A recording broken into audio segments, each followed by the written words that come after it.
Well, Election Day is here for major races in New Jersey, New York, California, and Virginia. RTC Bureau reporter Ivana Lewski joins us live from Arlington, Virginia with a good preview. Good morning, Ivana.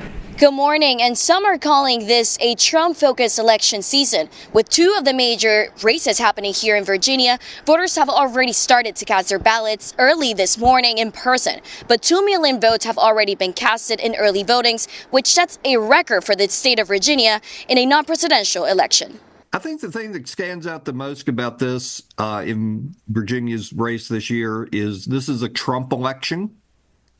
He overshadows everything. I spoke with Dwayne Jancy, founding editor of Cardinal News, who has reported in Virginia for more than 40 years. He tells me that in this governor's race between Democrat Abigail Spanberger and Republican Winsome Earl Sears, the Trump focus is not unusual. We've had one such election before. 2017, Virginia's governor's race came in Trump's first term, and Trump was a big factor in that. One of Spanberger's main issues is about the economy, focusing on the cost of living, while Earl Sears raises social issues such as transgender youth in Virginia public schools. Spanberger has been endorsed by former President Barack Obama and was at several rallies to support her. While President Trump said vote Republican, he hasn't endorsed Earl Sears and hasn't even mentioned her name. Most polls put Spanberger way ahead. In the state attorney general race, it's a much tighter race, with incumbent Republican Jason Miyares slightly ahead of Democrat Jay Jones. Earlier polls had Jones ahead, but some controversial texts he sent have narrowed the gap, and there's no clear frontrunner right now. In New Jersey, Democratic candidate Mikey Sherrill is ahead, but the race has tightened recently, and Republican Jack Ciattarelli has gained some ground. This is another race with a former president endorsing the Democrat and the current president endorsing the Republican. In New York City, Democrat Zohran Mamdani is the frontrunner in the mayoral race against former Governor Andrew Cuomo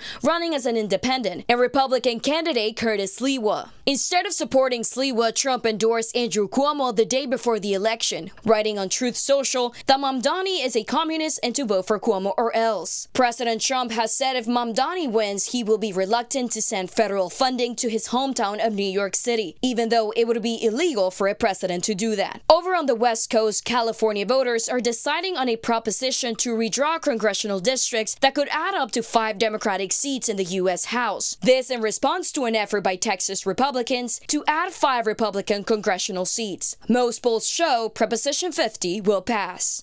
And in addition to those 2 million early votes in Virginia, the Associated Press reports that records were broken across the nation with early votings, with California at 7 million and New York City at 800,000. Reporting live in Arlington, Virginia, I'm Ivana Lewski, Caplin News.